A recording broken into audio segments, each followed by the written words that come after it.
Nós vimos na aula anterior, ou no vídeo anterior, que, no que se refere à ordem de vocação hereditária, seriam chamados, em primeiro lugar, os descendentes. Em segundo lugar, na falta de descendentes em condições de suceder, os ascendentes. E na falta de ascendentes, também, aí é que seria chamado o cônjuge para receber a herança toda, né, ou o companheiro sobrevivente. E somente se não existir cônjuge ou companheiro sobrevivente em condições de suceder, é que aí seriam chamados os parentes que integram a classe dos colaterais. Muito bem. Esse é um aspecto.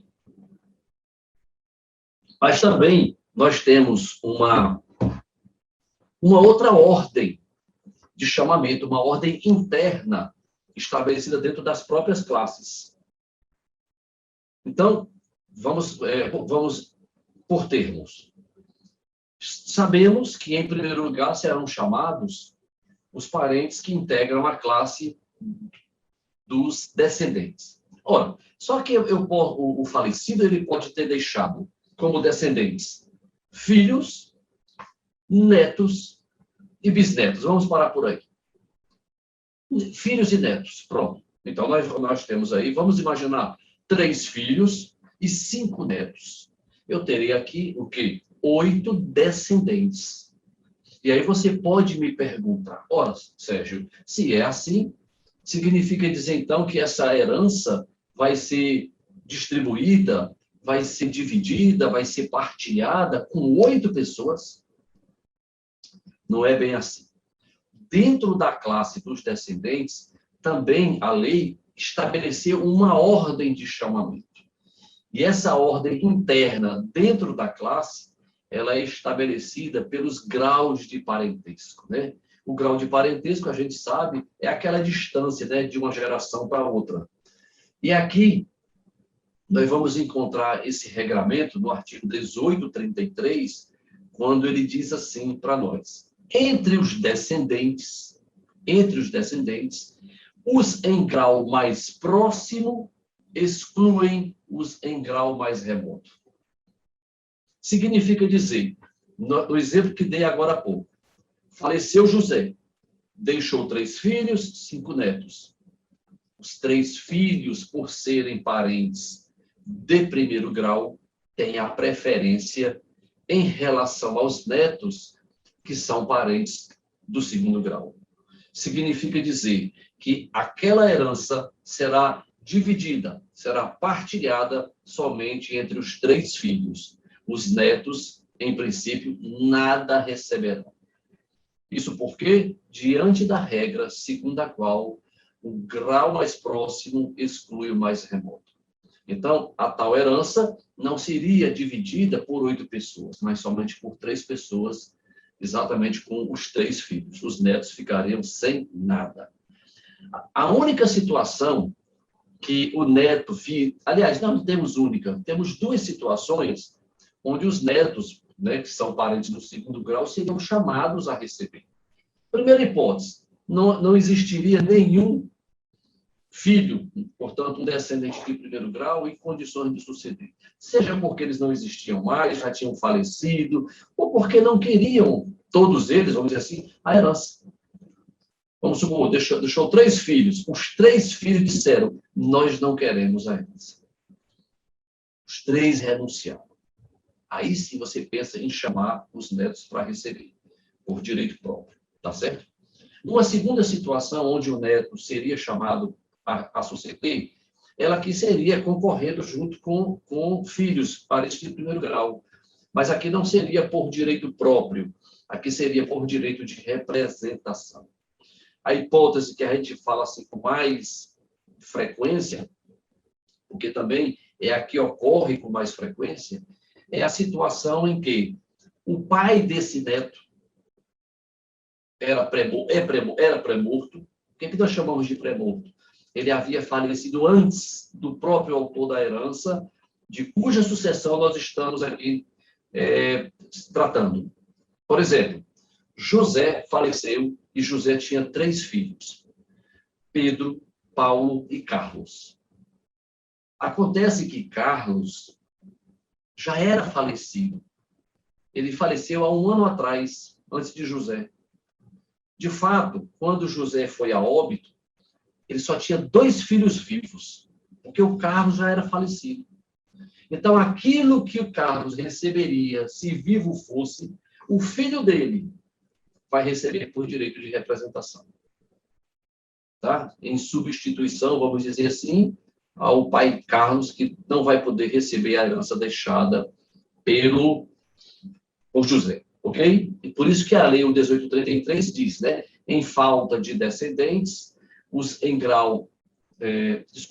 entre os descendentes, os em grau mais próximo excluem os em grau mais remoto, vírgula, salvo o direito de representação.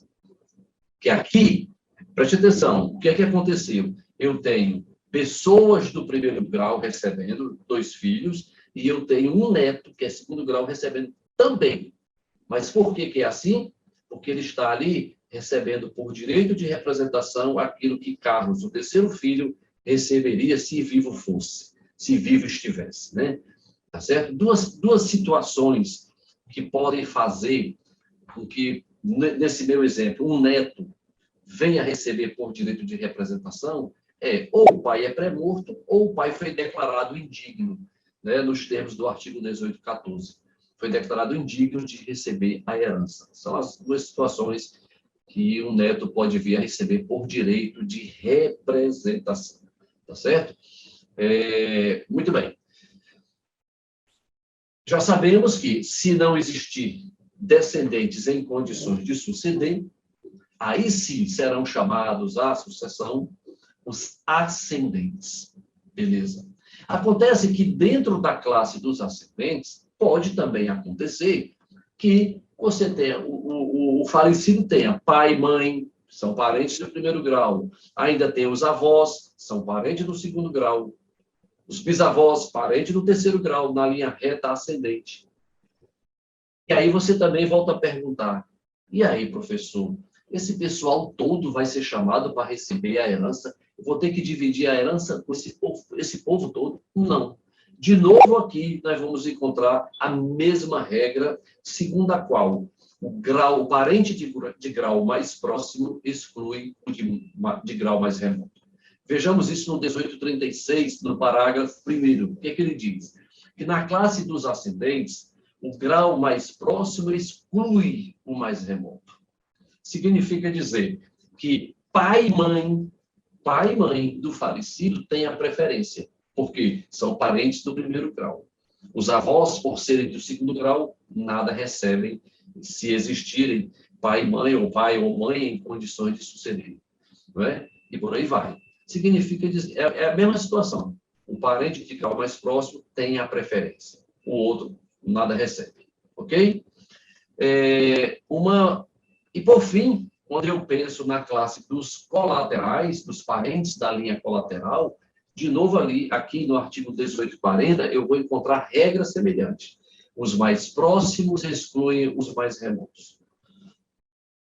Significa dizer, aqui na classe dos colaterais, por exemplo, quem são os parentes da classe dos colaterais? Eu tenho os irmãos, que são os parentes mais próximos, são nossos parentes do segundo grau. Se você tem um irmão, se você tem uma irmã, saiba, ele é seu parente do segundo grau na linha colateral. O grau de parentesco na linha colateral, né, já começa pelo segundo grau. Tá? Não existe parentesco de primeiro grau na linha colateral. Pois bem, então o meu parente mais próximo na linha colateral é meu irmão, é minha irmã, que são meus parentes de segundo grau. Os filhos dos meus irmãos, que são meus sobrinhos, eles já são do terceiro grau. E os eventuais filhos dos meus sobrinhos são meus sobrinhos netos do quarto grau, perdão. Já quando eu vou um pouco mais para cima, eu vou encontrar quem? Os meus tios, que são os irmãos de meus pais. Não é? Essas pessoas também são meus parentes do terceiro grau. E os filhos deles, que são meus primos, são meus parentes do quarto grau. E os irmãos de meus avós, meus tios-avós, eles também são meus parentes do quarto grau. E aí, de novo, você poderia se preocupar. Mas, rapaz, eu sou o irmão do falecido, vou ter que dividir essa herança toda com sobrinhos, com sobrinho neto, com primos, com tios. Poxa, vai sobrar tão pouco. Não dá nem gosto uma morte dessa. De modo que, assim, prevalecendo essa regra segundo a qual o grau mais próximo exclui o mais remoto, terão a preferência os irmãos, por serem os parentes de segundo grau, os em grau mais próximo. Os sobrinhos e os tios, que são de terceiro grau, só receberiam, eventualmente, na eventualidade de não existir nenhum irmão em condições de suceder. Renunciou, não quis, ou foi declarado indigno, enfim. Tá? E aqui ainda tem um detalhe a merecer nossa atenção. É que na sucessão, lá nos colaterais, embora sobrinhos e tios tenham o mesmo grau, os sobrinhos têm a preferência. Tios do falecido só serão chamados a receber herança se não existirem sobrinhos em condições de suceder. Ok?